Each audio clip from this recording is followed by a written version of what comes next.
for the final exam. So we're going to go today through practice final 1, which is under the heading practice final. And then we'll just continue on like this. As I said, as we get a little closer to the final exam, we'll do some mock finals as well, so that we should be in pretty good shape by the time we take the exam during finals week. I am taking attendance. I did have to reprint the attendance sheet because I couldn't find the other one I had. Today is what, November 16th, 14th. So please please sign next to your name under November 14th. I am going to continue to monitor attendance. I am going to drop people who don't attend because I just don't feel like giving out Fs. I'd much rather withdraw you than sit here and have to hand an F out to somebody. So do make sure that you're signing in, okay? Okay, good. So let's go ahead then and let's jump ourselves up to this Word file. And I did put a couple of the slides. We're going to focus first on Chapter 6, which was absorption versus variables costing. And I put a couple of the slides just because, as I said, when we went through this material, absorption versus variables costing isn't something that somebody just walks around with, bouncing around in their head. So I think it's better for us to review some of the basic things that we said last time. We don't have to go into a great deal of detail from the lecture standpoint because our objective here is to work problems. But notice that for absorption costing, our product costs, or what we learned way back in chapter whatever, first couple of chapters, our product costs are going to be our direct materials, our direct labor, and our overhead, both fixed and variable. Those are assigned to our products. We put them into our finished goods inventory. As we sell those items, those costs hit the income statement through cost of goods sold. Our period cost, our selling and administrative, both fixed and variable, are always expensed every period. They are not part of our product cost. So they don't spend any time on the balance sheet and finished goods, right? They go straight from being incurred straight to the income statement. Okay? When we talk about variable costing, again, direct materials, direct labor are considered product costs, but only the variable portion of our manufacturing overhead is considered a product cost, right?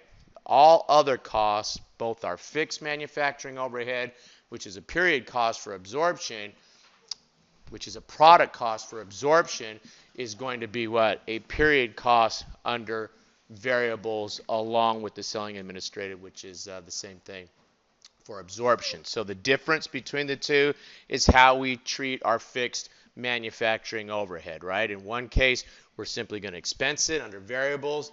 Under absorption, we'll do what? It'll eventually hit the income statement, but we actually have to sell the items in order for it to hit the income statement under cost of goods sold. Okay, so we talked about that last time when we looked at Chapter 6.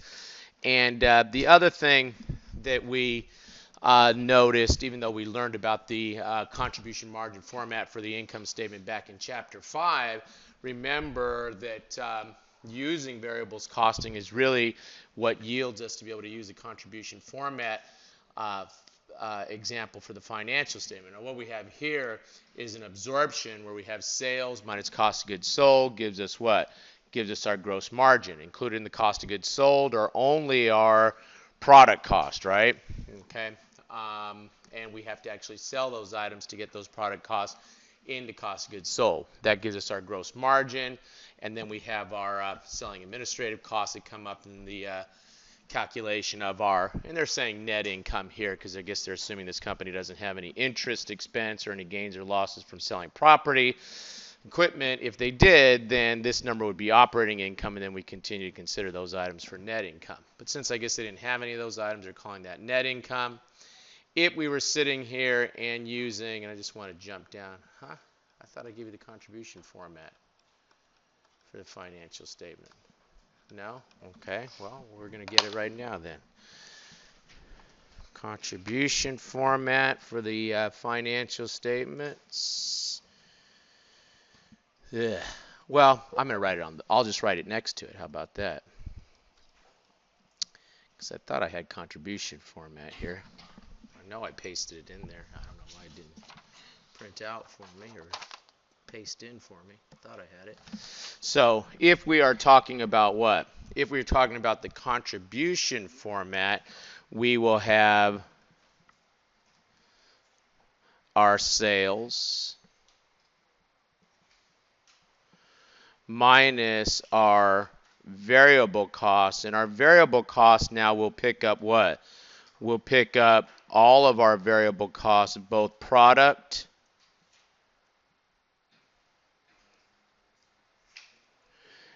and selling.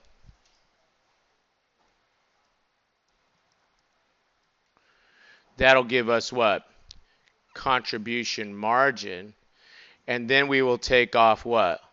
All of our fixed cost.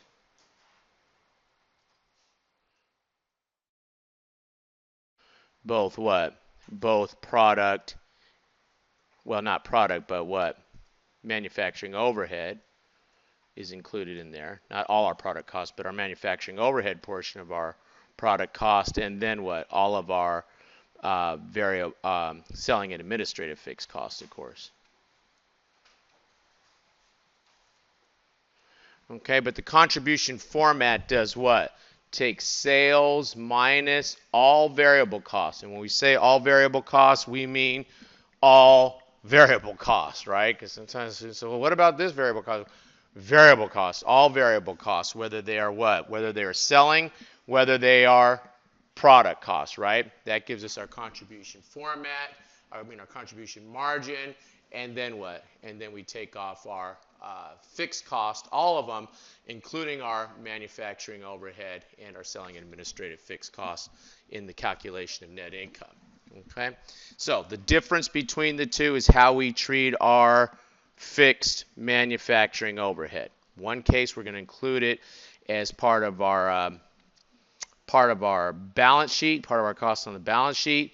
In the other case, we're going to always expense all of it in the case of variables. Okay, so which of the following cost method charges all manufacturing costs to product? That's absorption, right? We have our what? We have our direct materials, direct labor, our variable manufacturing overhead, our fixed manufacturing overhead are all considered product cost, right? Okay.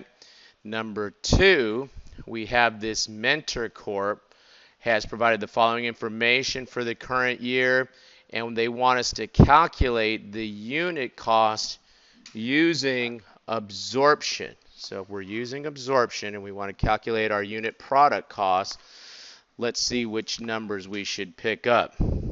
So unit product cost, is it going to include direct materials? So we're going to go ahead and we're going to pick up that 70. Good. How about direct labor? Direct labor's got to be included, so we'll pick up that 55. Good. How about variable manufacturing overhead? Huh? Our under absorption, all of our product costs, it's even though we didn't call it that at the time, it's what we learned back in chapter 2 or whatever, all of our direct materials, direct labor, and all of our overhead, both variable and fixed, right? Okay, so how about the fixed manufacturing overhead? Am I going to pick that up as a product cost? So I take that 350,000. I'm going to divide that by what? By the number of units produced, which were 3,500. So what's that, $100 per unit? So they want us to do it by unit. Anything else? Anything else? We do not pick up selling and administrative, are never under either method are they part of our product cost, right? They're expensed under both methods. Never do they hit the balance sheet. They go straight to the income statement. So when I add all that up, is this 245?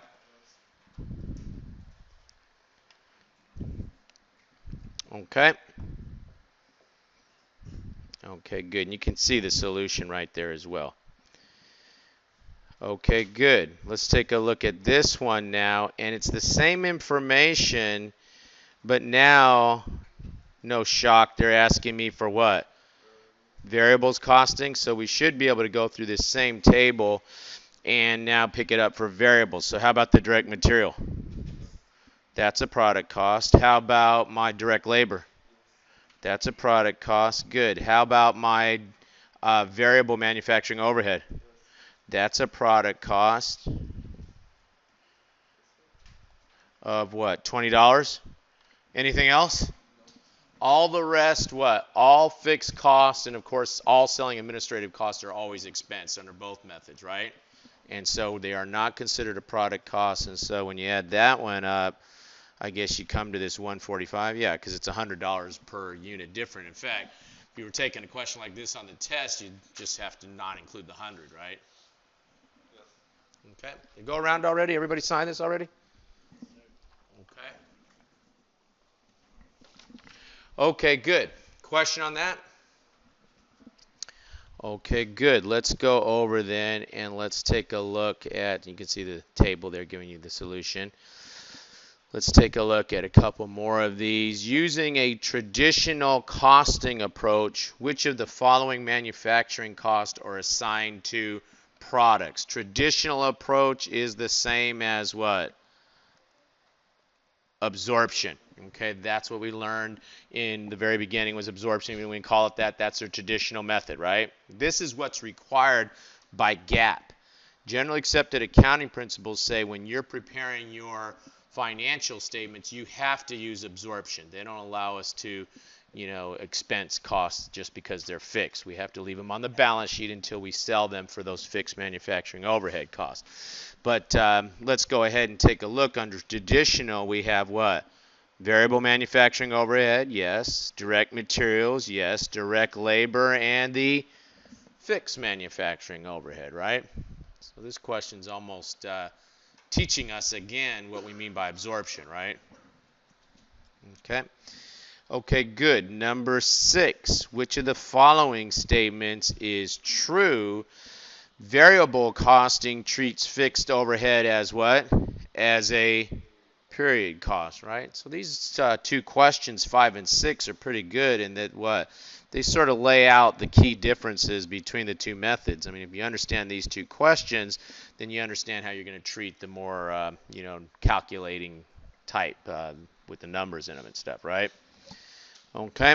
Okay, good. Speaking of which, let's take a look at this one. During its first year of operation, the McCormick Company incurred the following manufacturing costs: direct materials, direct labor, variable overhead, and fixed overhead. The company produced 25,000 units and sold 20,000 units, leaving 5,000 units in ending inventory. And I'm like, why'd they have to say that? I mean, I would have liked to seen you calculate that, but whatever. Obviously, there's 5,000 left. If you produce 25,000, sold 20. I don't think they had to tell you that, but there it is. They helped you out there. What is the value of ending inventory under absorption? So we know we have what? Those 5,000 units, right? And all we have to do is put a dollar amount on those 5,000 units. So should we pick up the direct material? Got to pick that up. Good. That's $5. How about the labor? Got to pick that up. That's $3 there. How about the variable overhead? Got to pick that up. That's $4, right? Right? How about the fixed overhead? Good. So we know we have to pick up what? The 250,000. Now, do we want to divide it by the number of units produced or number of units sold? Divide it by the number of units produced so we get a cost per unit. Once we get the cost per unit, we're going to what? Treat as a cost the number of units sold, treat as an inventory the number of units still on hand, right? But we still have to come up with that cost per unit produced, which they said they produced 25,000. So what's that give me? 25,000 divided by 20, divided into 250,000. What's that? $10. Okay, so that gives me $10 per unit. I add all that up. I get what? This 22. Is that the number? Okay, so 22 times the 5,000, I guess that gives me this 110,000 down here. Okay. Now what happens? Notice we give you one here where you can compare the two. If we're doing variables, are we going to pick up this 5? We're going to pick up the 5 for the materials? Got to pick up the 5. Got to pick up what? The labor, which is $3. Got to pick up the variable overhead, right? How about that fixed? Don't pick it up under that method, right? So what do we get? $12 now? Times the 5,000 units and ending inventory is 60,000. So the question is, well, what happened to that other $10 per unit? That other $10 per unit got what? Got expensed, didn't it? Okay, and it got expensed to the tune of 10,000 times what? I mean, $10 times what? Times the 25,000 units produced. So 10,000 times 25 is going to be, 250,000. Whoops, but that's not right. It's not the 225,000 units produced. It's what? It's the 5,000 units that were in ending inventory, right? It's the 5,000 units in ending inventory that we expense those under variables, whereas what? Those are still sitting on the balance sheet in inventory under absorption, right? So the difference is what? 50,000? Okay. And so in this question, if I gave you these two questions back to back, you simply could have done what? You could have taken the absorption income and say, well, look, since I expense for 5,000 units, that $10 per unit, that means that variables is going to give me a $60,000 net income, or $50,000 less of net income, right? Okay. So you really didn't even have to do all that calculation. I mean, however you wanted to do it, but you could have just picked up the fixed manufacturing overhead per unit plus the times the increase in inventory. Increase started at 0. We now have 5,000. So we increased our inventory. That increase in inventory is still sitting on the balance sheet, right? Right? Okay. Okay, good. Come over. Let's take a look at this one. Product cost per unit under absorption. Direct labor. Direct materials. How about variable overhead? Got to pick that up. Now it's what? 280,000 divided by what? 28,000 units. That's $10 per unit, I guess. Okay, good. How about the fixed overhead? Absorption, we got to pick it up, right? 24,920, and I guess we could have added those both together and divided by 28,000, whatever. What's that come to? $29 per unit? How much? $3.29? 39 cents? Like that? Okay, so that's going to give us this, add that on this 3.39. Okay, and we add that all up. Is that this 60.39?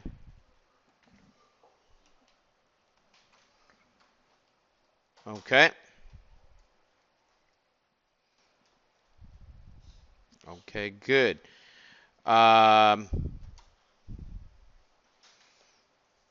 Is this the same information now or different? Different? Okay.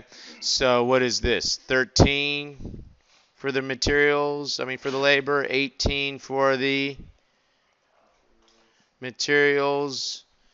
The variable overhead, should we pick that up? 220,000 divided by 20,000 units. What's that? $11 per unit. Okay. How about this fixed? Nope, we're not going to pick that up, right? And so we add that all together. Is that 42? The 42? Okay, good. Let's look at this Hayes, and they want to know the product cost for absorption now. Okay, should I pick up the direct materials? Got to pick that up. Should I pick up the direct labor? Got to pick that up. Should I pick up the variable manufacturing overhead? Got to pick that up. Good. Should I pick up the fixed manufacturing? Got to pick that up. That's 24,000 divided by units sold or units produced? Units produced is 75,000. I mean 750, excuse me. So that's 24,000 divided by 750 is 32. Okay. And anything else? How about these selling administrative? They are not product cost, right? Okay, so I add all that up. That gives me 98. Okay, good. What if it's variables? 98 minus what? Minus the fixed manufacturing. All right, we're going to subtract that out, which is what? 32? So that gives me 66. Okay. And again, you could do it that way, or you could, that's the solution. I think the next one I included in asked you variables now for the same one, which again, my advice is if we give you back-to-back questions like that, you just simply don't have to go through and add everything back up. Just subtract out the fixed manufacturing overhead, right? Gives you the same answer. Okay. Okay, good. Advanced company. Okay, and I'd pay particular attention to this round of questions because I think what I did was I looked at your final, and I think they asked one of these about this advanced company. I picked up the whole slew of questions where they asked a series of questions, but one of these is one of the ones that you're going to see on your exam. Okay, so let's just go ahead and take a look at this advanced company. And cost per unit under variables should be what? Should we pick up the materials? Yes. $9. Got to pick that up. Good. How about the labor? Yes. Got to pick up the labor. Good. How about the variable overhead? Yes, we do. So we take that 75,000 divided by what? By the number of units produced, 25,000. That's what, $3?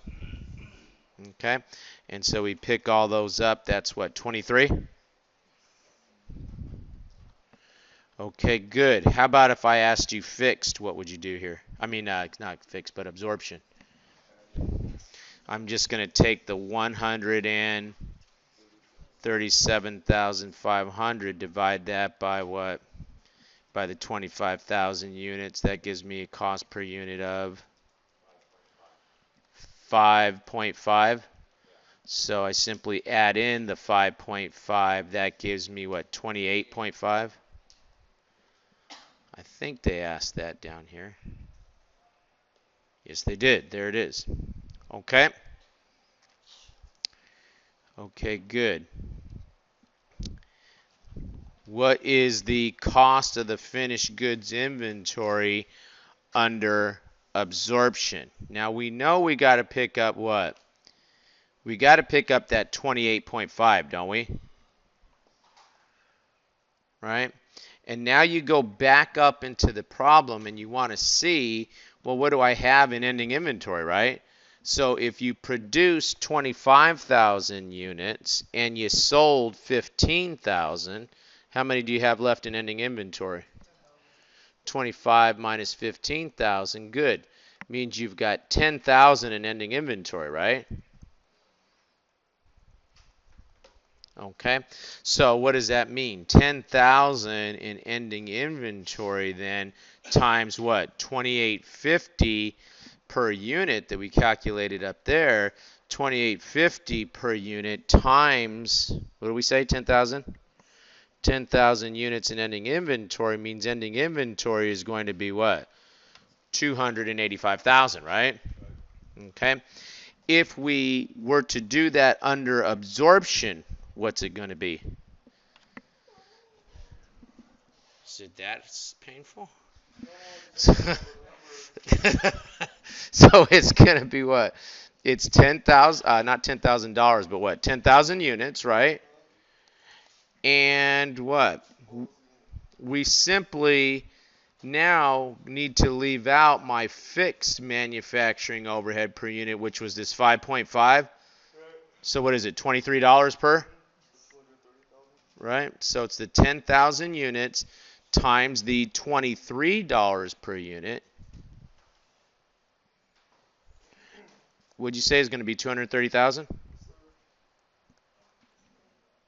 Okay. So we leave out the what? We leave out the fixed manufacturing overhead when we're figuring our product cost. That means our ending inventory is $230,000 less, right?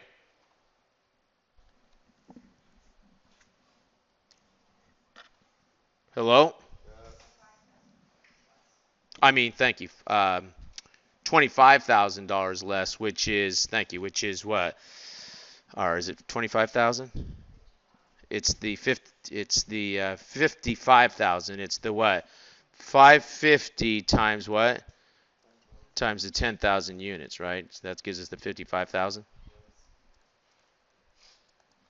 Okay. Okay, good.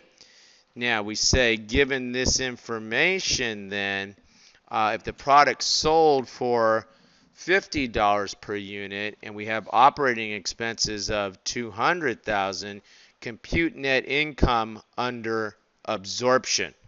So if it's $50 per unit as a selling price, how many units did we sell? 15,000. So that gives me selling price of,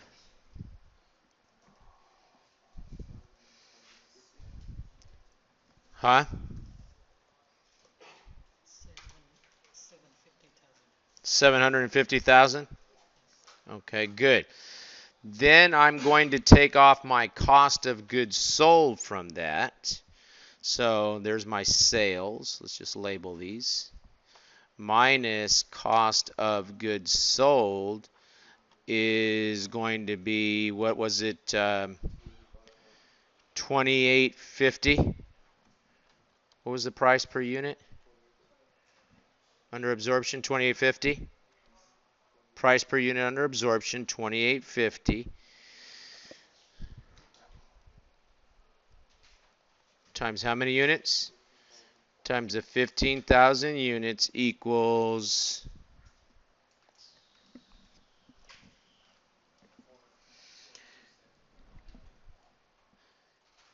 you don't get a whole lot out of just sort of waiting for your colleagues to make the calculations. Trust me, there's something to be found in the actual thinking through it and doing the numbers here. 427,000, you say? 500? Okay, and so when you subtract that out, you get a gross margin of how much? 322,500. Okay, good. And then they tell us that we had what? They just tell us the selling expenses is going to be what? 200,000. They just gave that to us.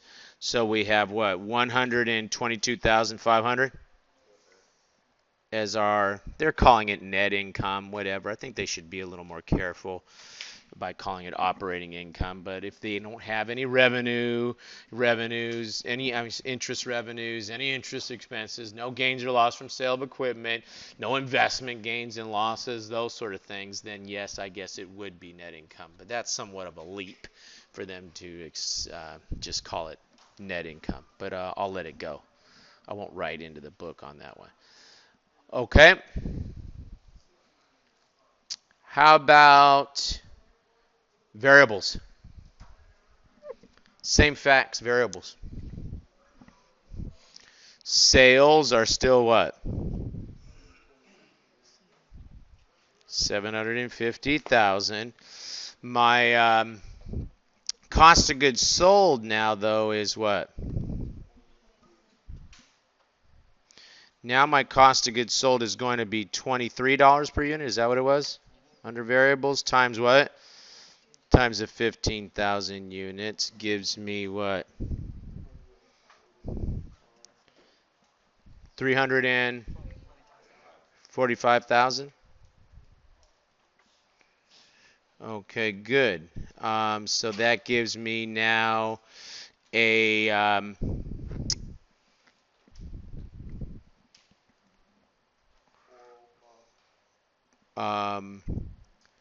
405,000. 40,500? No. 405,000? Okay. So that gives me this 405,000 now, doesn't it? Okay. But now I have to go ahead and do what? I have to take off my operating expenses, but I also have to take off my fixed manufacturing overhead, don't I? Because I subtract that. Right? So it's 550. Was it $5.50 the fixed manufacturing overhead? Well, actually, I don't even have to do it. Oh, I'll do it per unit. What the heck? Times how many units? No, number of units produced. Now I'm going to expense all of it. I'm going to expense all of it. 55. Wait a minute. I need to expense all of it. Was it total 55,000? Times the 25,000 units produced. Okay. I could have just picked up the whole number that they gave me originally in the problem, I guess. Times the 25,000 units produced. So that's how much? 137,500. Okay, good. And then I also have to then take off the operating expenses, which they just told me what it was. Operating expenses are what? 200,000? Okay, so when you take the 405 and then you subtract off the 137 and you subtract off the 200,000, what do you get? 67,500? Okay, and so I think that's the next question, right? The 67,500? Okay, so you're going to expense all of the fixed manufacturing cost incurred, right? Okay, under variables. Now I could have also did what?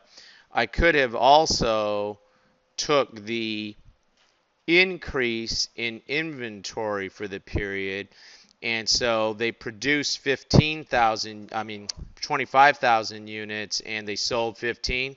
So they added 10,000 units to inventory, didn't they? Hello? Yes. So since they added 10,000 units to inventory, and the fixed cost per is what? 5.5. That gives me the 55,000. Okay. And so I could have done what?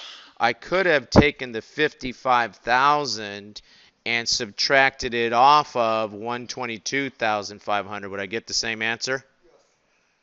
122,500 minus the what? 55,000 would have also given me this 67,500, because the difference between the two is how we treat the fixed manufacturing overhead. Fixed manufacturing overhead is what? Expensed under variables. It sits in my product cost until I sell it under absorption, right? Okay.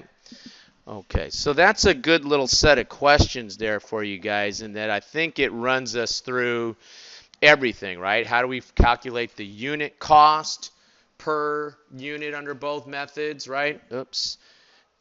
How do we calculate the unit cost per unit under both methods? How do we calculate the amount that was in inventory, I think it asked, under both methods, right? How do we calculate the net income under both methods, right? So if you understand that set of questions, you're in good shape for Chapter 6.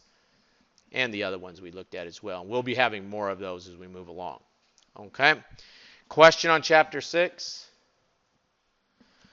Okay, Chapter 6 was probably the tougher chapter of the ones, okay, that we need to get ready for the exam. Maybe a little bit when we start getting into Chapter 7, I think had some couple of,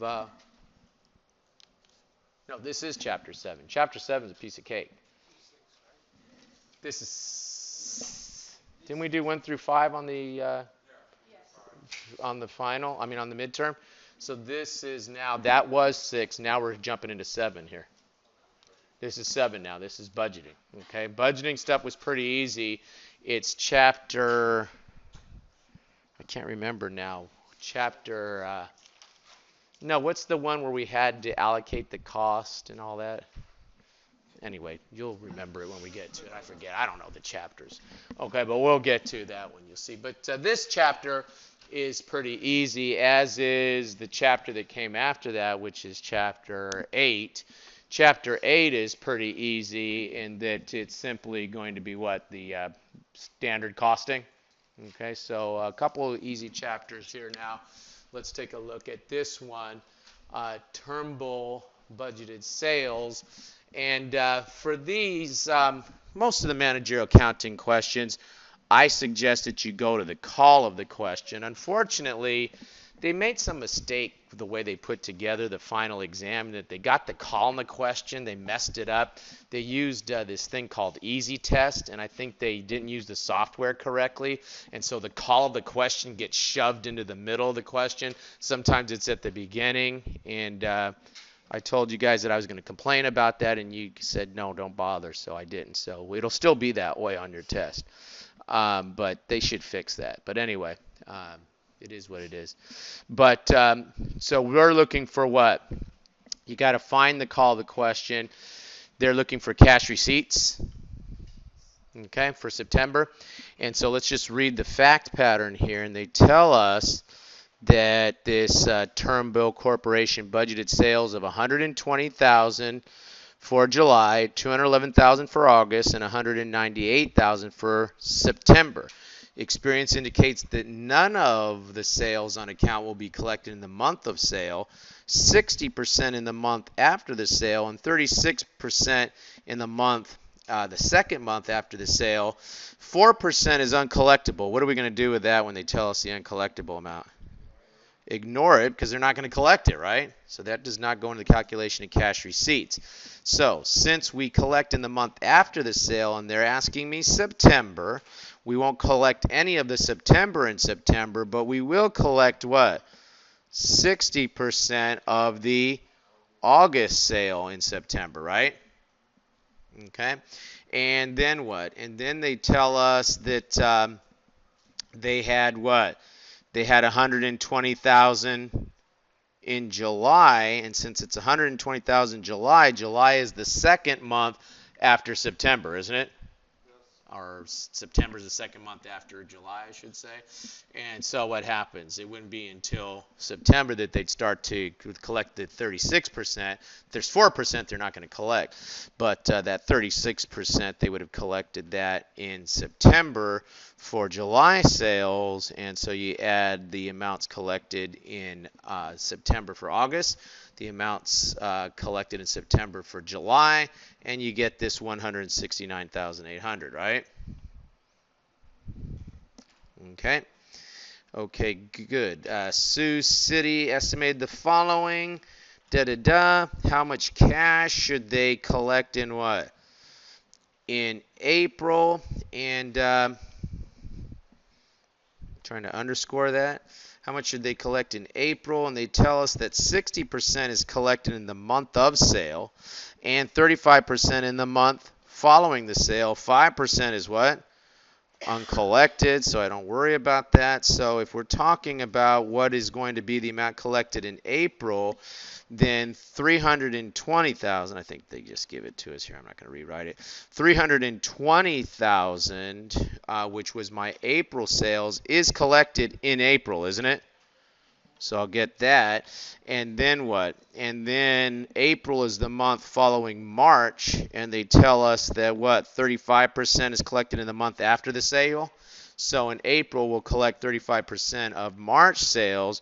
We add those two together. That gives me the amount that should be collected in April for my April sales, my March sales.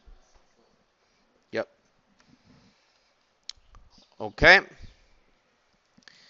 Okay, good. Let's take a look at this one. And this one wants us to get into how many units do we have to produce. Okay, and they tell us that they have expected sales, and they're asking us for November, and they tell us that they like to maintain 30% of the next month's estimated sales as inventory. And I do these problems exactly the way the solution is showing here. This is the way to do them. Since I know I want to try to sell 25,000 mugs in whatever these things are, these mugs, in November, I figure, okay, I'm going to make sure that I at least produce what? 25,000. But then I want to have 30% of the next month's sale. Well, the next month's sale is December, isn't it? That 31,000. And so I need what? 30% of that, or 9,300, to be available in ending inventory at the end of November.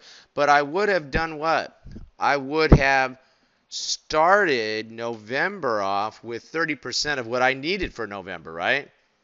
So I can subtract that out, and that gives me the answer here, 26,800. Now, a common mistake, I see it all the time, what students do is they want to pick up what? 28,000 and multiply that by 30%. That's what they would have had to start October, not November, right?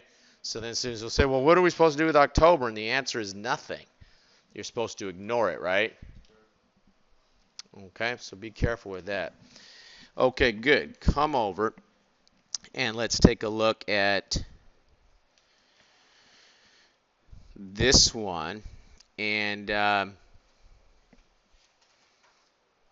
we want to know how many units they're going to produce in November. And this one, we don't even have to even do any calculations. They tell us that they want to, I mean, we have to add these numbers up, but they tell us that they want to sell 30,000. They tell us that they want to have how many units on hand? 6,500, so I guess we'll have to produce those too if we want to be left over with anything. But we started the month with what?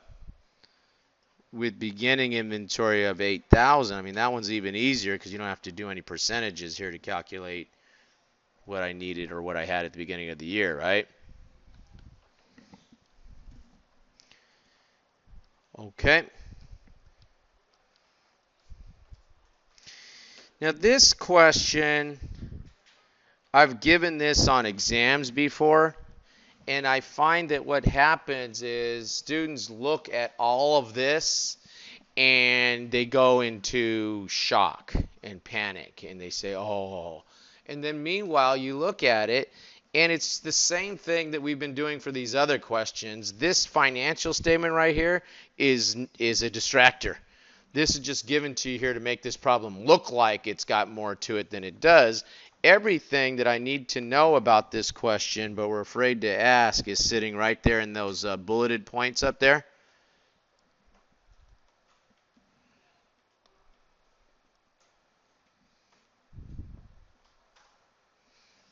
Okay, so let's see if we can fit it all on the same screen. Where they're sitting here and they're giving me this information and they're asking me for the expected cash collections in December now, right? Okay, so since they're asking me for December, let's look and see what they tell us about cash collections. And they say that sales are budgeted $260,000 for November, $230,000 for December, and $210,000 for January.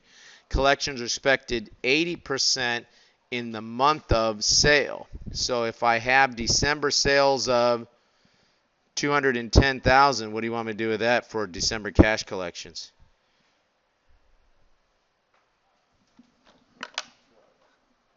What do you want me to do with the $210,000 for December cash collect? Don't go into a coma on me here, guys. This isn't, television. Okay, so we've got what? We've got $210,000 of December sales, and they tell us that 80% are collected in the month of sale, and I'm trying to get December cash collections.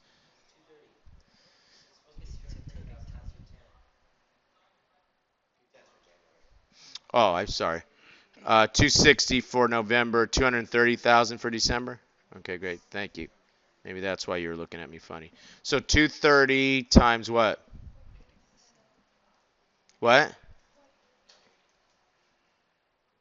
230,000 times what? Times zero point 0.8 equals 184,000 of December sales will be collected in December. Am I going to collect anything else in December? 19% of November, right? Okay. So that's what? 260,000 times what? Times 0.19 is going to give me 49,400. Okay, good. Will I collect any of that January money? I'm not going to collect any of that January money in December. And so I add those two together. Does that give me this 233,400? There's the calculation right there. Okay. Okay, good. So you see how all this was nonsense, wasn't it? Okay, just a distractor. Okay. So now I come down and they say the cost of Yes, sir.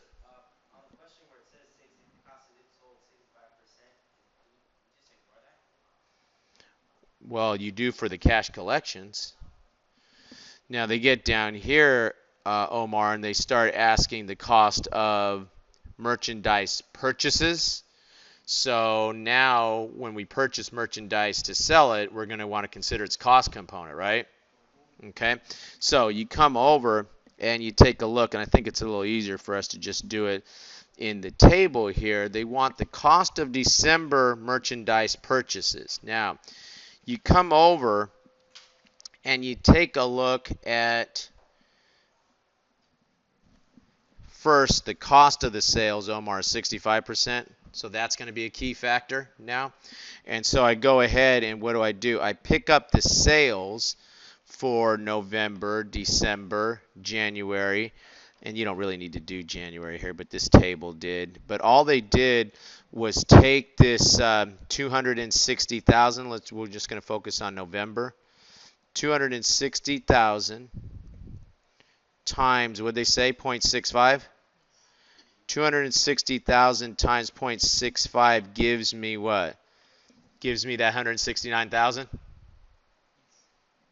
Do I have a verification on that calculation?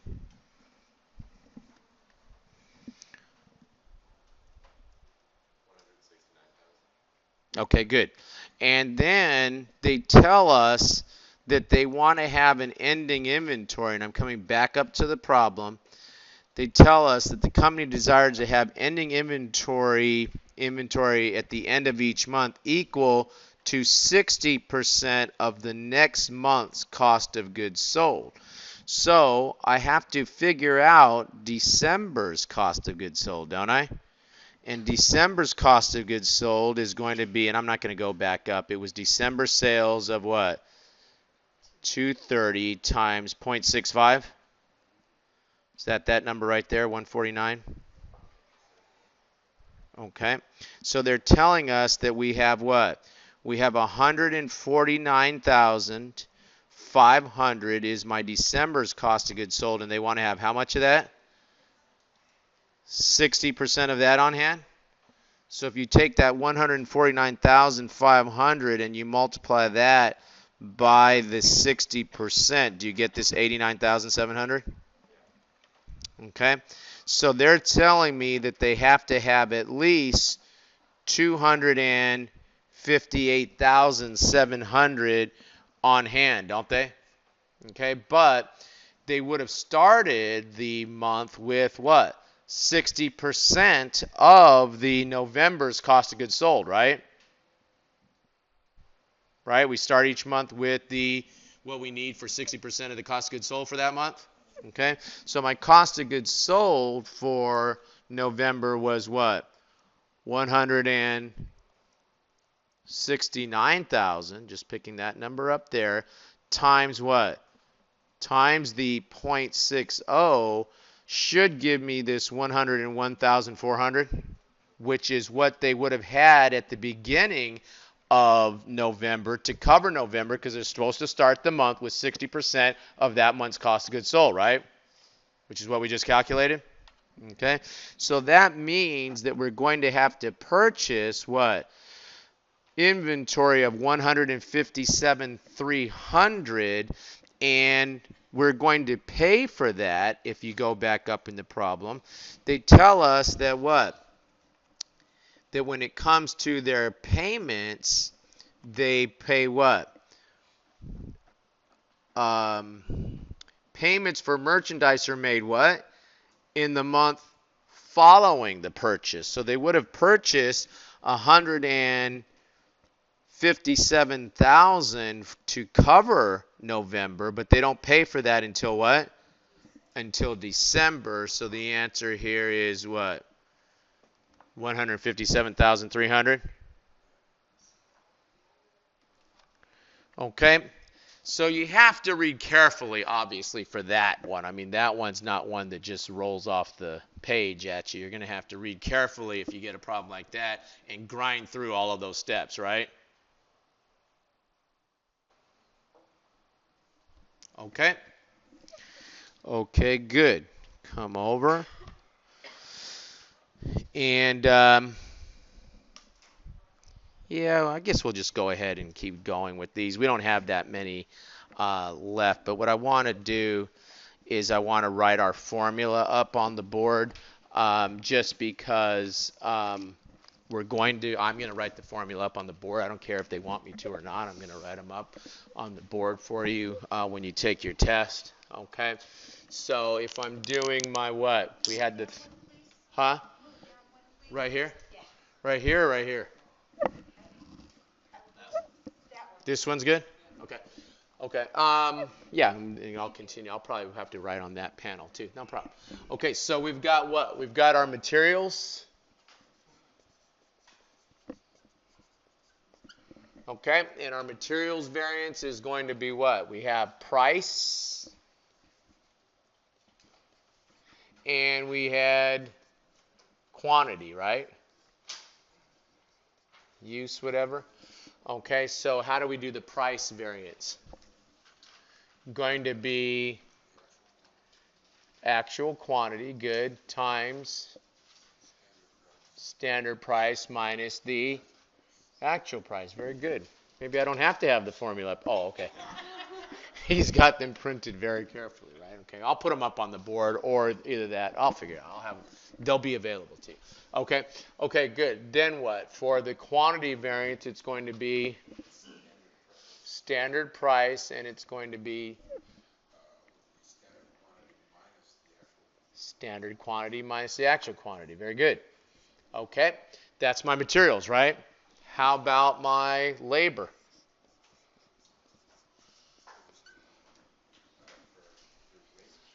Rate variance, good.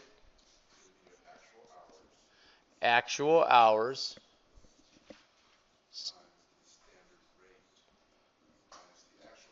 Standard rate minus the actual rate. We're always putting the standard first so that if the number comes out negative, I know it's unfavorable, right?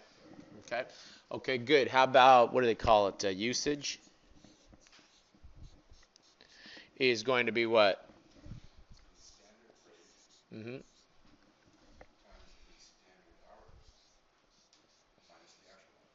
Minus the actual hours. Good. Okay, very good. And then can I kind of leverage off of the labor to do my overhead? Okay, because often what? Often, and it's variable overhead, right? We don't calculate standards on fixed because OH is overhead. Because fixed doesn't change from period to period, so there really shouldn't be any variances here. So it's really the variable portion, and I can leverage off of this because what?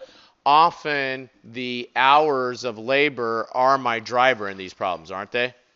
Okay, but in this particular, we're just going to go ahead and be a little bit more careful and indicate what? That we're talking about the driver. Oops, right here.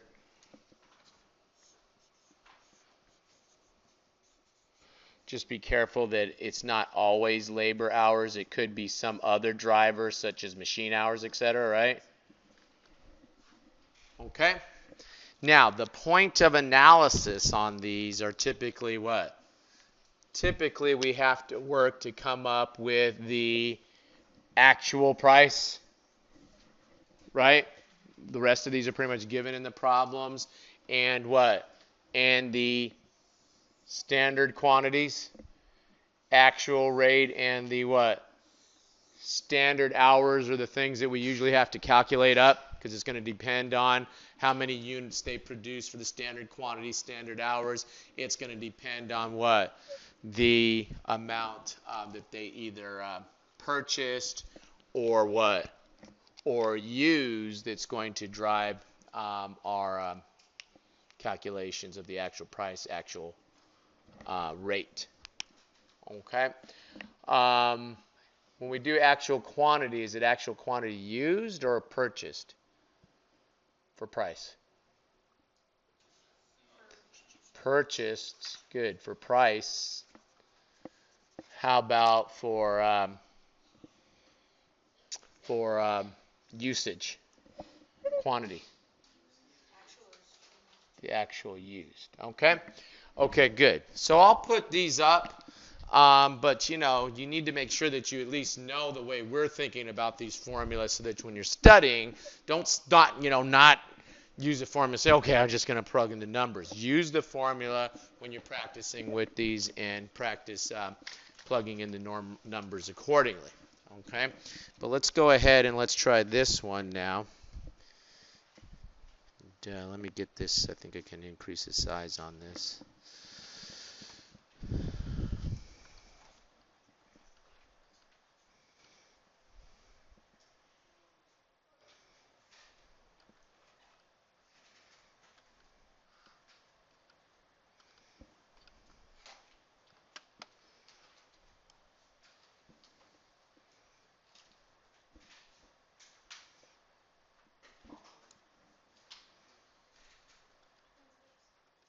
$26. Okay, thank you.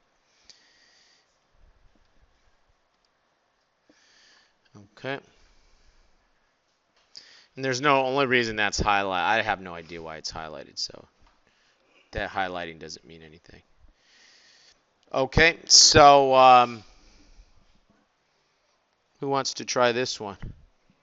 You don't have to come up. You can tell me from your seat. What are they asking me here? Efficiency variance. Okay, so labor efficiency variance. So I think we called it use. The correct term is what? Efficiency.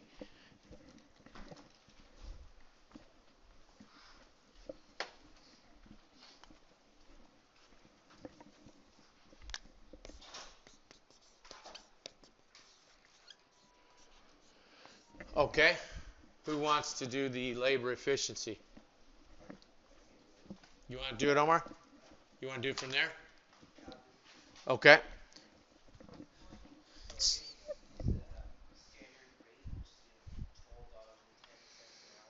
Okay, good. We've got the standard rate. Standard rate is $12.10.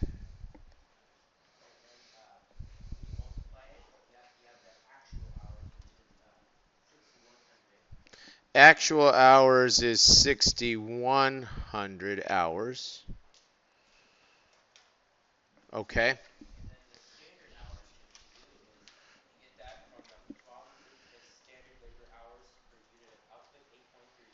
8.3. Multiply that times the 900 units. Did we do this one already?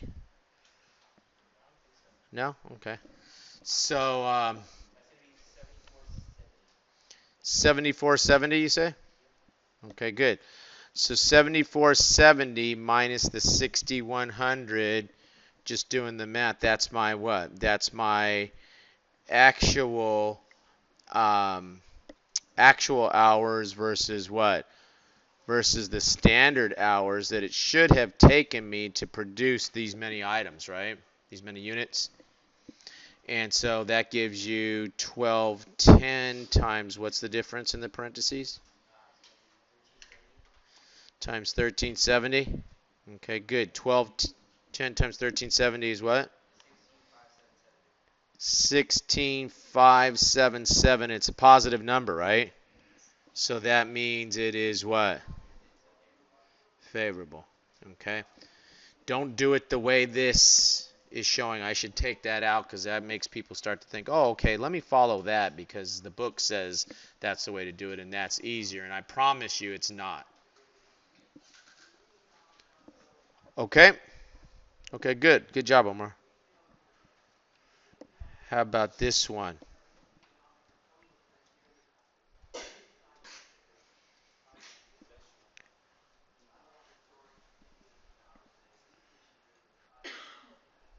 Materials quantity variance.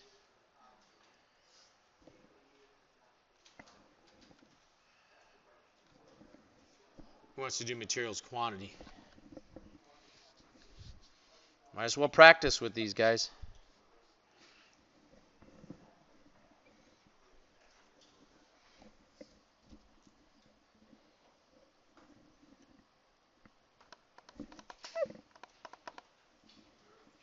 Okay, you want to try it? Okay. So, how about we get the formula up here? So for materials, what are we looking for? Materials quantity?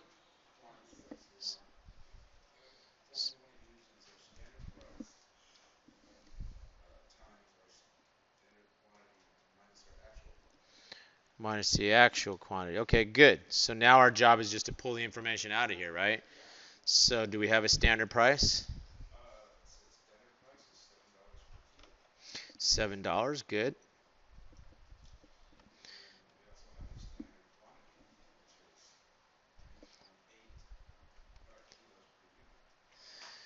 Okay, but we're going to have to get it times the number of units, right? So we're going to have to calculate that. Can we plug in anything else that's given here?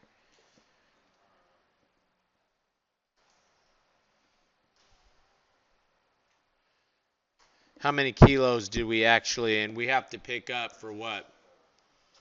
Well, we're doing the quantity variance, right? So we have to pick up what? And so we did what?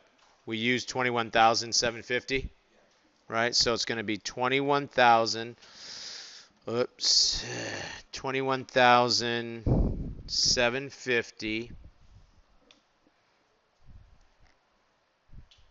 Can you believe that? This is my whole life right here. My whole life is spent writing the wrong number, erasing it, and then writing down the same number again after that. Okay, so 21,750 is the amount that got used versus what? Huh? No. What are we doing here? We're doing quantity variance, right? Yeah. So what did we actually use versus what should have we used to produce these many units, right? That's the one that we have to calculate for the quantity variance.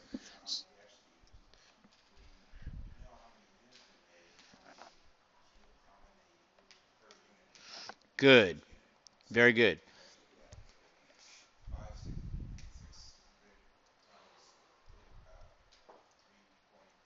Times the 3.8 that we were supposed to use, right? To produce these 5,600 units. And that comes to 21,280, you say, John? 28,280.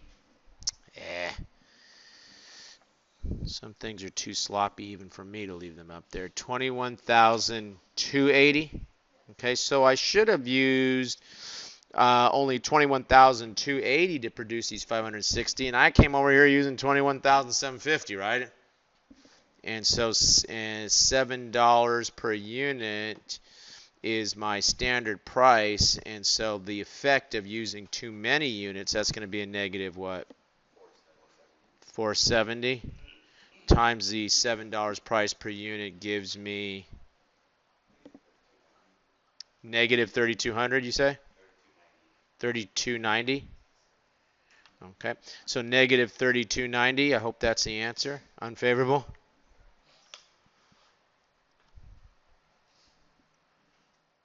Okay?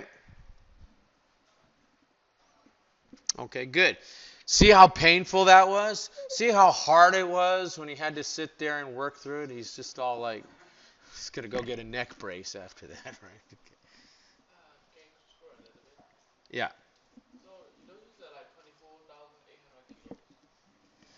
Well, that was what they purchased, and if I was being asked the price variance, then that would be relevant. Did they ask me the price variance in the next one? Yeah. Okay. So I'm going to use that for the price variance. So go ahead on, help me with the price variance. Give me the formula. Go ahead.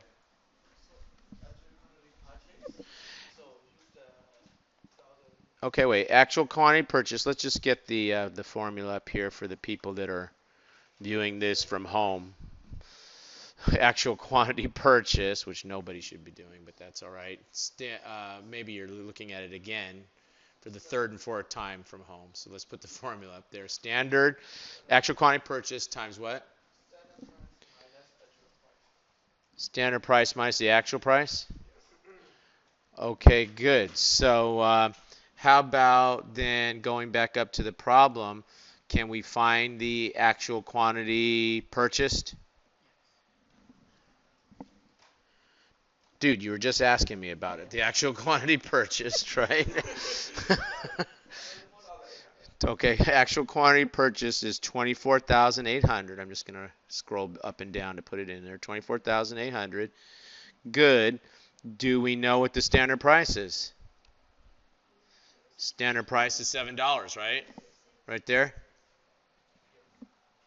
Okay, so just pick up that standard price, $7. And then I just have to get the what? Actual price now, don't I? Okay, how do I get the actual price?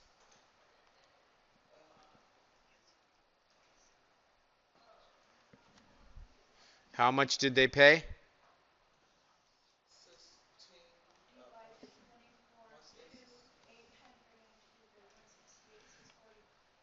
I'm going to take that 24,800 and I'm going to divide it into the 168,640, right? Okay, so 168,640 divided by what? 24,800 gives me actual price of 680, you say? I don't know if these seem so familiar to me because we've already worked these same exact ones, or if because it's just after a while it's like, you know, it's like making chicken at Kentucky Fried Chicken. I say that because I used to work at Kentucky Fried Chicken. You do the same thing every time, right? Okay. So what's the answer? 24,800 times what? 20 cents? You say is what? 4,960. And since we paid less, right, than the standard, we have a favorable variance here. So we've got what? We've got a unfavorable quantity variance and a favorable price variance, right? What might be going on here? What might this mean? Cheap materials. It's not that I was drunk when I came to work that day and wasted a bunch of stuff. It's that you bought cheap materials, right? Whatever. Okay. Okay, good. Let's take a look at this one. Materials quantity variance. Ooh. This one, oh no, they give me some of the information in the table. I was going to say, some of the problems you'll see on your exam, some of the ones I give you to practice with, all the information, a lot of the information's in like these little tables right here. The only difficulty level that we raise on the exam is sometimes I see some where they're all in paragraph information. So as we get closer, I'll start giving you some more with theirs. They put everything in paragraphs. You're still taking it and pulling it out into the formula though, right? Which I'm going to give you. So let's just go ahead and let's take a look at materials quantity then. Who wants to do this one? How about some of you back row dwellers?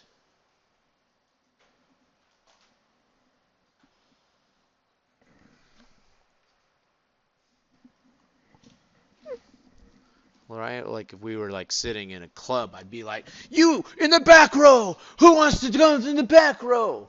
Okay, go ahead. Okay, you want to do the back from the, what's your name again?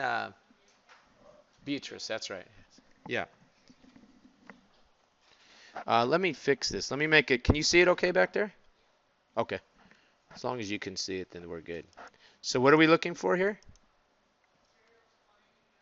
Okay, good. Materials quantity variance. Okay. So what's my formula? Standard price. 1 second, Beatrice. Standard price, okay.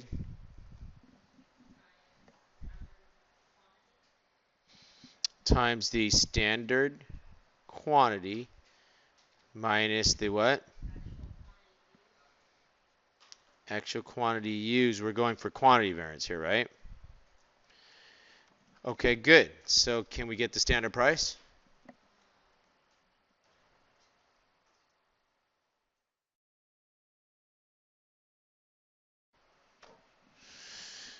Okay, look, they're asking me here the materials quantity variance. So they tell us that we use what? We use $2 for the material, right? Okay, so that's a standard price of $2.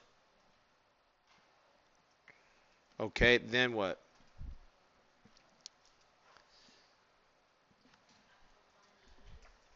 Okay.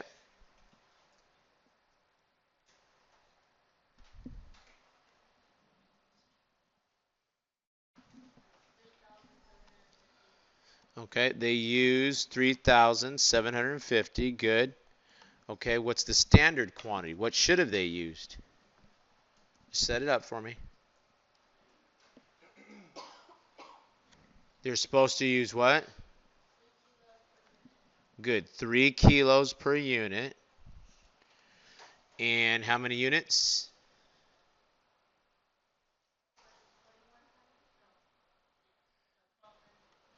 Production was 1,200. Good. So what's that give me? 3,600? Okay, good. So it's $2 per unit. They were supposed to use 36. They used 37.50.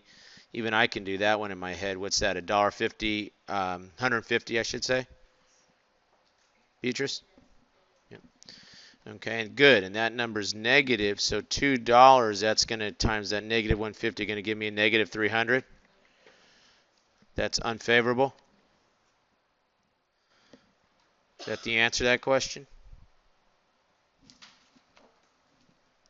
Okay, good.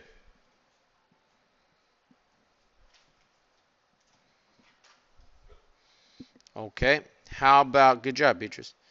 How about price variance? Other back row table. Beatrice saved the back row table on the left. You back to row tables on the right are in trouble now. Beatrice sitting there all proud. Yeah, I saved my table. I got two, so what's your name, sir? Ralph. We'll let Ralph do, and then you can do the next one, okay? All right, go ahead, Ralph. It's the same facts. Yeah, now they're just asking us what? Price variance now? Right? Okay, so you want to give me the formula for the price variance after the computer gets done discovering what its life purpose is?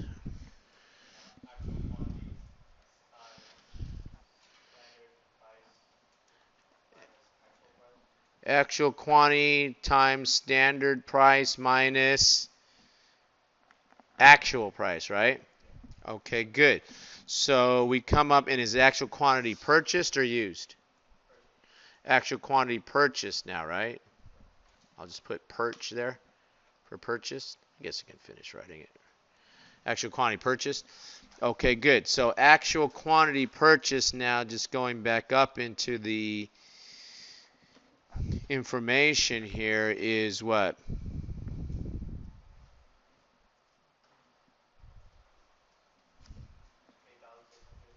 Huh? That's the cost. How much do we purchase, huh?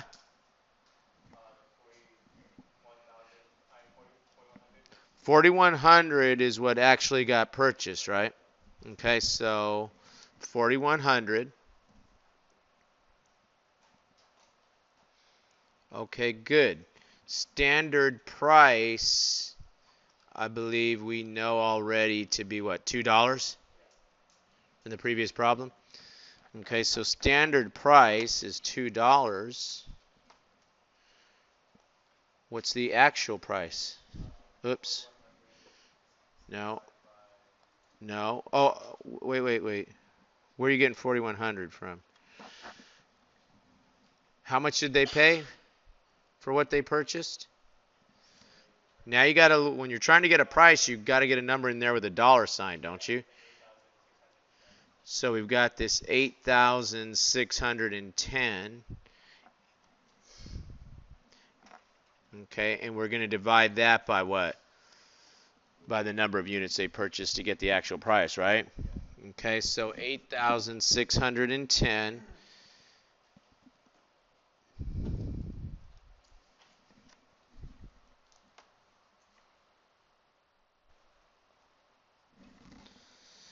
Eight 610, and you want to divide that by this 4,100, right? Notice we use that number twice in this calculation, right? In this answer, both as the actual quantity and then to get the actual price per unit. So $8,610 divided by the 4,100 units gives me an actual price of $210. Okay, so they were supposed to pay what? $2. They paid what? $210. So they paid too much for these. So 4,100 times what? The negative 10 cents gives me a negative 410, meaning it's unfavorable. Okay, good. Good job, bro. Okay. So let's try this one. And what? They're asking me for materials price variance here for this XBEZ52. And so I'm going to go back up since it's just a little easier to pick up what's going on with this XBEZ52. And this one's all paragraph information now, right? What's your names again, sir? Rizwan? Rizwan, so we're doing what? Price here? Okay, so why don't you go ahead and give me the formula. Actual quantity. What are we looking for? Price variance or quantity variance? Price variance, right? So shouldn't it be, for price variance, shouldn't it be actual quantity purchased? Okay, so actual quantity purchased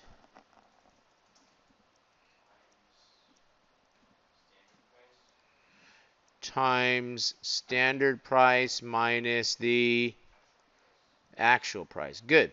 Okay, so actual quantity purchased is what?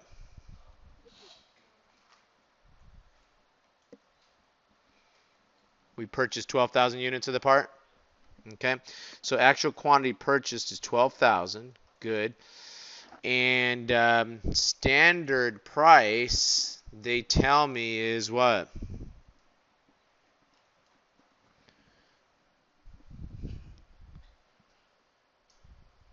Standard price is, standard cost is $1.45. Good. Okay, now look, guys, one of the important things for you to get used to is what needs to be calculated. And I've circled the ones that need to be calculated so that you train yourself to look for the items that are sort of given to you in these problems so that you quickly grab those and then you just get down to that last, what I call the death blow. Right now that I've got the question about ready to just give up the answer, I punch it with that last calculation and it says, ugh! And it gives me the answer, right? Okay, so what's that last part now? They paid 18,000, didn't they? Okay. To purchase how many?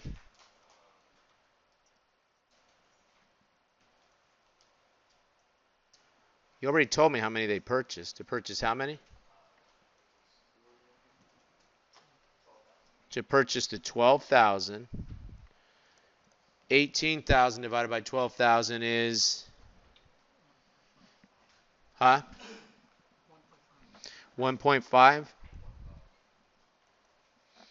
Okay, good. So that's 12,000 times, what do we got? A negative 0.05, which is going to give me 12,000 times negative 0.05 is 600 negative. So it's a 600 unfavorable. Okay, good. Gee, that one was a lot harder because the information was given to me in a paragraph, right? It's the same process, right? Okay. Okay, good. What are they going to do? Ask me for the quantity variance down here? Okay, so if we're going to do quantity variance, let's go back up where we can see the problem. And I'll do quantity right next to it here in red, I guess.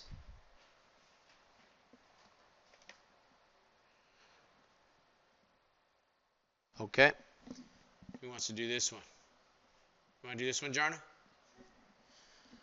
You broke the rule of making eye contact for more than 20 seconds, right? This gets you stuck. More than 2 seconds gets you stuck, right? Okay. So we're looking for, tell me again, we're looking for quantity variance now? Okay. So it's going to be standard price. Oops. That's all right. Standard quantity.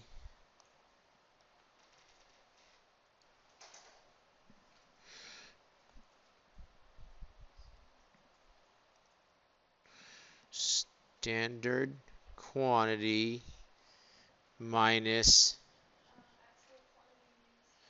actual quantity used, right?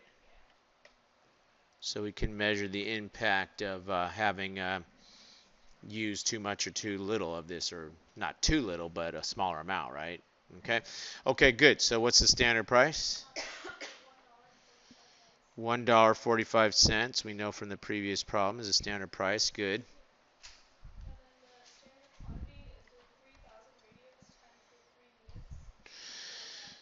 So we've got what? We've got 3,000 radios that were manufactured, and they're supposed to use what? 3 units per. So that's 3,000 radios times the 3 units per. That gives me 9,000. Okay. And what was the actual quantity that got used? No. You know, what is up with Microsoft and the updates? I mean, it's driving me nuts. It's like every time I turn around, you need updates. I just updated it. Anyway. It's not like, you'd think that after I update it, I could like write a song, a hit song off of it or something. But no, it does the same thing it was doing before. Okay. Anyway, so what is it? 3,000. 9,000. What's the actual? They actually use 10,000, right? That's 10,000. Okay, so that's going to be 1.45 times negative 1,000. Okay, so that gives me, it's negative, so it's unfavorable, right? Okay, good. Just that one down there. Again, I'd stay away from the way they do them. I don't like this. I really don't. Okay, Collins Company, huh? Got to do labor? Who wants to do the labor?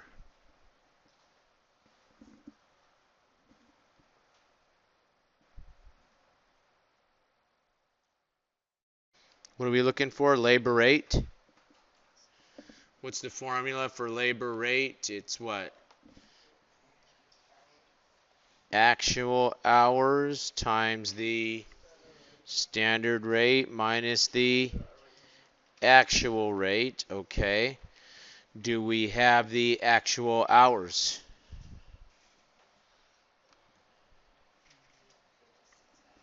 We use 5,600. Good. Do we have the actual rate? You don't mind if the problem just wimps out on you and starts giving you even more information than some of the others, do you?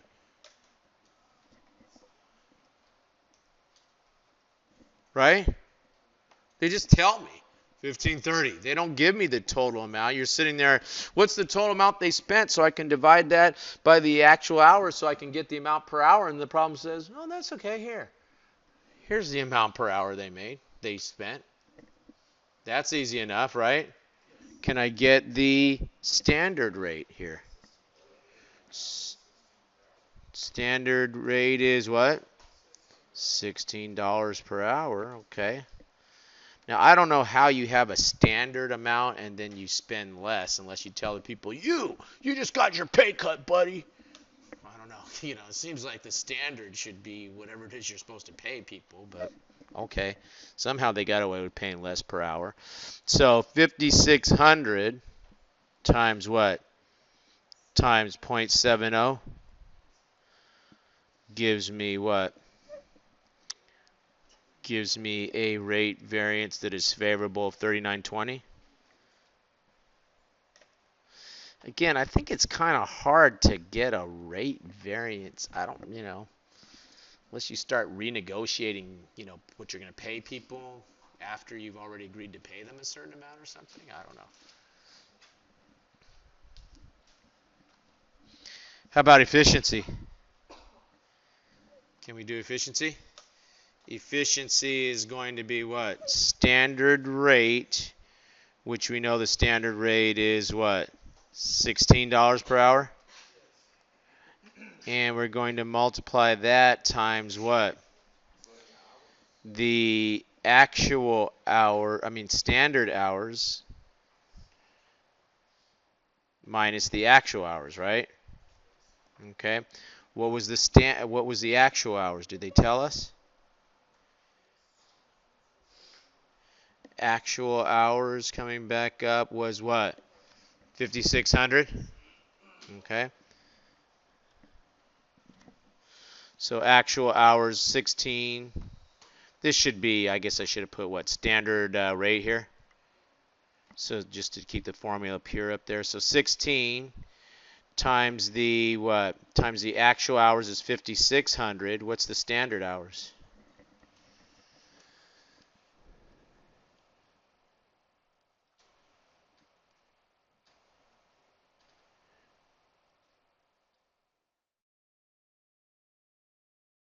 For each unit of single product made, it takes how many hours? It takes 1 hour, doesn't it? And they made how many units? 6,000. So that's 6,000, right? Okay. So 6,000 is going to be 16 times what? Times a positive 400. So that's 6,400. And since it's positive, it's favorable. Okay.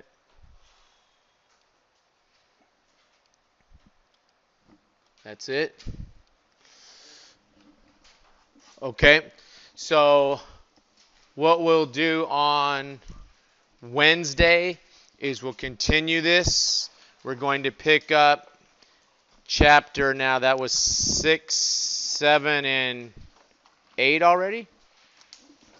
Or was the standard cost, or was standard cost part of the budgeting chapter? That was 6 and 7? 6, 7, and 8, right? Okay, so what we'll do next time, I think, is pick up 9 and 10. Okay, so we'll do 9 and 10 next time, and we'll do probably 11 the time after that, and then I think we should be. Do we have class next week? We do, right? On Monday, but not Wednesday. Next week. Next week's Thanksgiving, right? We don't get Wednesday off? We can make it up. Hey. They really don't give us Wednesday the day before Thanksgiving? You're more than welcome to. You know.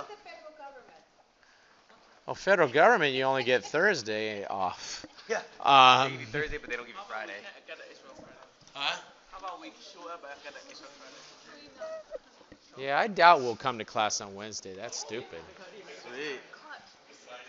I don't see any reason for us to come to class on Wednesday. But anyway, we'll talk about that. But for this, I don't mean day after tomorrow. We'll be here tomorrow, and then we'll come in. That actually might work out pretty good. And that on Monday, then we'll do the last chapter, chapter 11, and then when we come back from the holiday, we'll do mock exams, a couple mock exams. That actually ought to work out pretty good for us. So, okay, all right, guys. I will see you on Wednesday. Have a good rest of the day. Oh, make sure you signed in, please.